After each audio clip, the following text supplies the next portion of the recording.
Hello and welcome everyone. आपका इस BSc ज्ञान सागर में भरपूर स्वागत है। तो हम लोग पढ़ रहे थे बीएससी फर्स्ट सेमेस्टर में जूलॉजी का यूनिट 5। तो हम लोगों ने मेंडल के सेकंड लॉ के बारे में चर्चा कर चुके थे। अगले वीडियो में मेंडल के सेकंड नियम के सेकंड लॉ के बारे में पिछली क्लास में हम चर्चा कर चुके हैं। तो आज हम देखेंगे मेंडल का third law, law of independent assortment, जो कि स्वतंत्र अपव्यवन का नियम भी कहा जाता है हिंदी में। आप लोग पढ़े होंगे पिछली कक्षाओं में कि स्वतंत्र अपव्यवन का नियम क्या होता है, जिसे हम लॉ ऑफ इंडिपेंडेंट असॉर्टमेंट कहते हैं। तो इस वीडियो के लास्ट तक बने रहिए, क्योंकि इस वीडियो में आप लोगों को मेंडल के थर्ड लॉ के बारे में बहुत ही अच्छी जानकारी दी गई है एंड बहुत ही सरल शब्दों में समझाया गया है डायग्राम के माध्यम से मेंडल के थर्ड लॉ को। तो हम देखते हैं मेंडल का third law, law of independent assortment. According to this law, the dominant factor of one genetic trait can combine independently not only with the dominant factor of another trait। यहाँ बताया गया है कि मेंडल के third law में कि इस नियम के अनुसार एक आनुवंशिक लक्षण का प्रभावी कारक स्वतंत्र रूप से दूसरे लक्षण को प्रभावी कारक से ही नहीं बल्कि अप्रभावी कारक से भी मिल सकता है। यहाँ बताया गया है कि मेंडल थर्ड लॉ में कि इस नियम के अनुसार जो मेंडल का थर्ड लॉ है, इस नियम के अनुसार एक आनुवंशिक एक जेनेटिक लक्षण जो है वह स्वतंत्र रूप से, जो स्वतंत्र अपव्यवन का नियम है, एक स्वतंत्र रूप से दूसरे लक्षण के प्रभावी कारक के साथ ही नहीं, जो कि एक प्रभावी कारक के साथ ही नहीं बल्कि वह अप्रभावी कारक के साथ भी मिल सकता है। जो कि प्रभावी कारक है उससे तो मिलेगा ही, लेकिन जो अप्रभावी कारक है उससे भी मिल सकता है यह स्वतंत्र रूप से, इसलिए इसको स्वतंत्र अपव्यवन का नियम कहा गया है। इसमें बताया गया है कि इस नियम के अनुसार जो स्वतंत्र रूप से जो प्रभावी कारक है उससे तो यह मिलेगा ही, लेकिन यह अप्रभावी कारक से भी अपना स्वतंत्र रूप से मिल सकता है। But also with the recessive factor and the recessive factor of one can combine not only with the dominant factor of the other but also with the receive factor।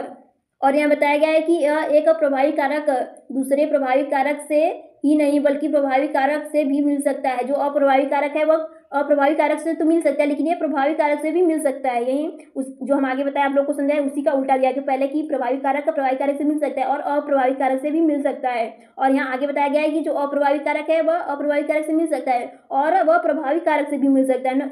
इसमें यह नहीं है कि वह प्रभावी कारक से ही मिलेगा, अप्रभावी कारक से ही मिलेगा, वह प्रभावी कारक से भी मिल सकता है। उसके लक्षण जो होंगे, in a organism the inheritance of one trait is completely independent of the inheritance of the other. यहाँ बताया गया है कि अर्थात किसी जीव में एक लक्षण की वंशागति दूसरे लक्षण की वंशागति से पूर्णतया स्वतंत्र होती है। यहाँ बताया गया है कि एक लक्षण से वंशागति और दूसरे लक्षण से वंशागति से पूर्णतः स्वतंत्र होती है। जो एक लक्षण की वंशागति होती है वह दूसरे लक्षण के वंशागति से स्वतंत्र होती है, वह स्वतंत्र रूप से दूसरे वंशागति से मिलजुल सकती है। एक बार आप लोगों को अच्छे से समझा दे रहे हैं यहाँ कहने का क्या अर्थ है। यहाँ मेंडल के थर्ड लॉ में बताया गया स्वतंत्र अपव्यवन के नियम है कि जो इसके लक्षण होते हैं वो प्रभावी लक्षण से मिल सकते हैं और जबकि यह अप्रभावी लक्षण से, नहीं कि यह प्रभावी लक्षण है तो केवल प्रभावी लक्षण से मिलेगा, या अप्रभावी लक्षण से भी मिल सकता है। और यहाँ आगे बताया गया है कि और जो अप्रभावी लक्षण होगा वह अप्रभावी लक्षण से मिलेगा और वह प्रभावी लक्षण से भी मिल सकता है स्वतंत्र रूप से। वो भी जो अप्रभावी लक्षण होगा वह अप्रभावी लक्षण से मिल सकता है, बल्कि ये नहीं कि वह प्रभावी लक्षण से नहीं मिल सकता है, वह प्रभावी लक्षण से भी मिल सकता है स्वतंत्र रूप से।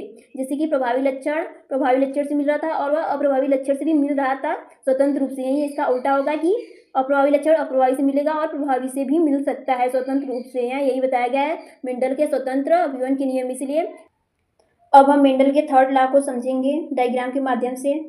देख सकते हैं यहाँ पे capital R and capital Y है एंड यहाँ पे small R and small Y है। इसका क्रॉसिंग वर्क कराने पे देखेंगे capital R small R and capital Y and small Y आ रहा है। क्रॉस कराने पर F1 जनरेशन में जो भी रिजल्ट आएगा वह टाल होगा। सभी प्लांट F1 जनरेशन में टाल होते हैं, आप लोग को पता होगा। आप लोगों को पता होगा कि F1 जनरेशन में जो पौधे होते हैं सभी लंबे होते हैं, टाल होते हैं, क्योंकि इसमें प्रभावी लक्षण ही रिप्रेजेंट हो पाता है, अप्रभावी लक्षण छुपा रहता है। इसलिए F1 जनरेशन में सभी पौधे लंबे होते हैं, आप लोग को पता होगा F1 जनरेशन है। अब हम इसका क्रॉसिंग ओवर कराएंगे capital R capital Y small Y का। तो देख सकते हैं पहले आर वाई, फिर सेकेंड में आर कैपिटल स्मॉल वाई, फिर इधर क्रॉस कराएंगे R small R capital Y का, फिर स्मॉल आर स्मॉल वाई का। तो देख सकते हैं इसमें रिजल्ट क्रॉसिंग होने पर R capital Y and capital R small Y small R and capital Y small R and small Y आ रहा रिजल्ट में यहाँ क्रॉसिंग और कराने पर। अब हम चेकर बोर्ड के माध्यम से देखेंगे जो 4 रिजल्ट आया है यहाँ पे हम रख देंगे चेकर बोर्ड के आउटसाइड में। उसके बाद हम क्रॉसिंग ओवर कराएंगे, दोनों साइड रख देंगे। जो 4 लक्षण आया है कैपिटल आर कैपिटल वाई का ऊपर रखेंगे, फिर यहाँ रखेंगे, चारों नीचे तक रख देंगे, फिर ऐसे रख देंगे चारों। क्रॉसिंग इन दोनों का क्रॉसिंग कराने पर देख सकते हैं कैपिटल आर कैपिटल वाई आएगा। फिर ऐसे करवाएंगे, क्रॉसिंग ऐसे करवाते जाएंगे और इसमें लिखते जाएंगे। और देख सकते हैं मटर का बीज यहाँ दिया गया जो कि सेफ मटर है, यहाँ कैपिटल मटर। यहाँ टाल पौधे होंगे, जो मटर के बीज होंगे उसमें से टाल पौधे उत्पन्न होंगे। और उसके बाद हम ऐसे क्रॉस करवाएंगे।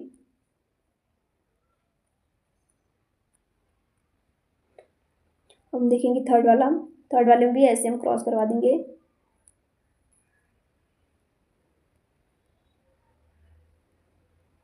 लास्ट वाले में भी हम ऐसे क्रॉस करवा देंगे। सब में क्रॉस करवाने के बाद आप लोग को पता होगा कि चेकर बोर्ड में कैसे हम लिखते हैं क्रॉस करवा के।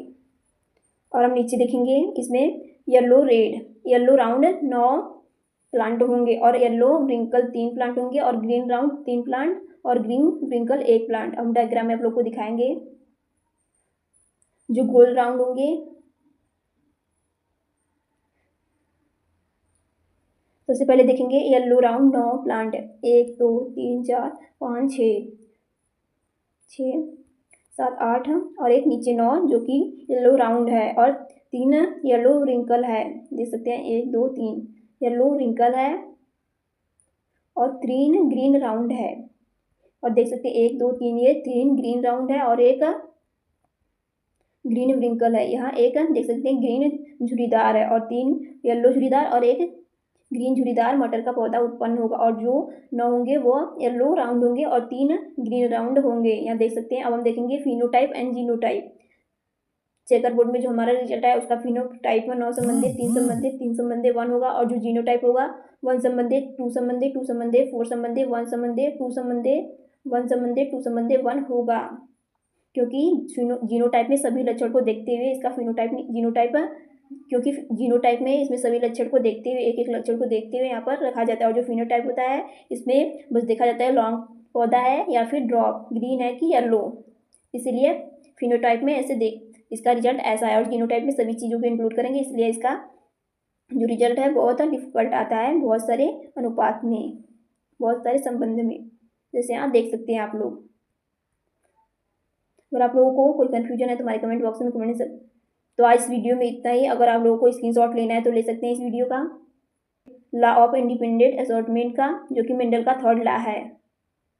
आई होप ये वीडियो आप लोगों के लिए बहुत ही हेल्पफुल रहा होगा एंड बहुत ही अच्छे समझ में आया होगा। अगर आप लोगों को बीएससी फर्स्ट सेमेस्टर की तैयारी करनी है तो हमारे चैनल को लाइक एंड सब्सक्राइब करें एंड अपने दोस्तों को शेयर जरूर करें, क्योंकि हमारा चैनल नया है एंड आपके साथ एंड सपोर्ट से ये चैनल आगे बढ़ सकता है एंड सभी स्टूडेंट का हेल्प कर सकता है जो कि अपने बीएससी कर रहे हैं या फिर अदर क्लासों में पढ़ रहे हैं। वो भी बच्चे मेंटल सलाह पढ़ सकते हैं यहाँ से। तो सभी स्टूडेंट के लिए हमारा वीडियो हेल्पफुल ही रहेगा, तो इसलिए अपने दोस्तों को शेयर जरूर करें वीडियो। अगर कहीं कन्फ्यूजन है तो हमारे कमेंट बॉक्स में कमेंट जरूर करें। तो आज इस वीडियो में इतना ही। अगली वीडियो आप लोग को जल्दी प्रोवाइड की जाएगी, तो हमारे चैनल पर बने रहिए। Thanks everyone for listening me.